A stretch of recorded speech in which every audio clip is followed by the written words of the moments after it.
from group SBF19, and today we are presenting our project for FF2073 Basic Statistic.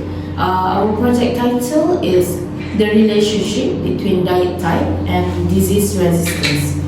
Okay, so this studies uses dataset which contains data from 200 observations. Each patient is classified according to two category variables. So diet type A, B, and C. Okay. So disease resistant, we have two types, resistant and non-resistant. Statistic is important because it helps us organize data, identify patterns, and make decisions based on evidence. In health studies, statistics is often used to examine whether lifestyle factors such as diet influence health outcomes. So in this project, we aim to investigate whether diet type is associated with disease resistance using appropriate statistical methods. So let's move to our next member. Thank you. Hi everyone, my name is Norena Jamunira binti Nur Helmi and my metric number is F24B1321. So, thank you for the explanation, for the introduction to Afifa. Next, I will explain the objectives, research questions and hypotheses of this study.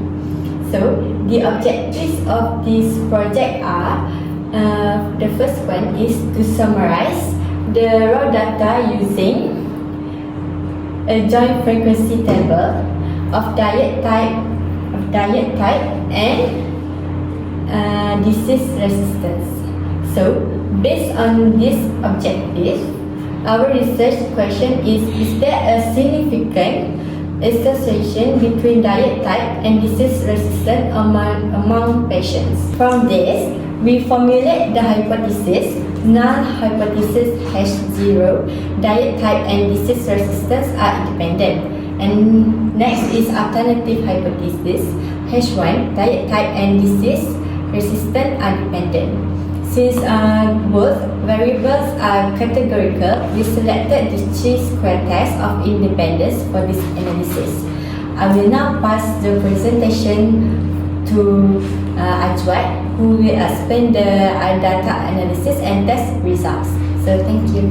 Assalamualaikum and hi everyone. So now it's my turn. My name is Muhammad Ishraf Ajat bin Adnan, metric number F34A1283. So now I will explain the data analysis and statistical result. First, we constructed a joint frequency table to summarize the data. From the table, we can see that we have three types of diets and two different data, which is resistant and non-resistant. For diet A, the resistant is 48 and 19 for the non-resistant, which totaling to 67.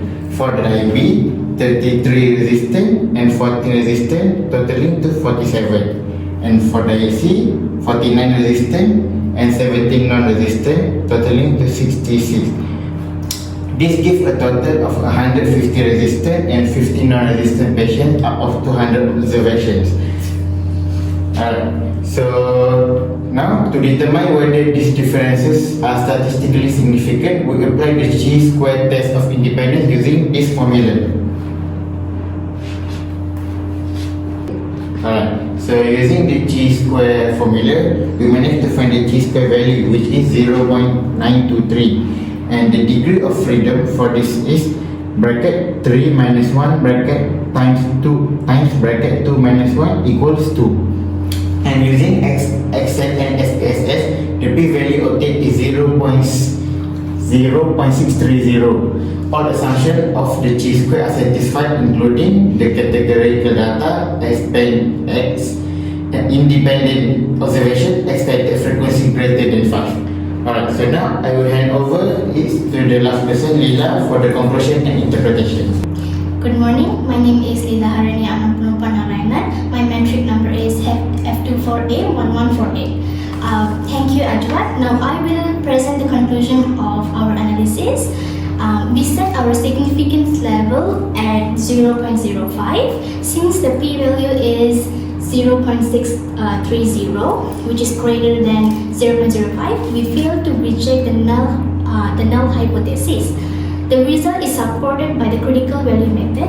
For the f equals 2, the critical value at 0.05 is 5.991. So our calculated chi-square value is 0.923. It's much smaller than 5.991, so it falls in the non-rejection region. Therefore, we can conclude that there is no significant relationship between diet type and disease resistance in the dataset. So although there are small differences in the number across diet A, B, and C, differences are likely due to random variation rather than the effect of diet. In conclusion, diet type does not appear to be determining factor for disease resistance among these patients. Thank you for Watching Our presentation.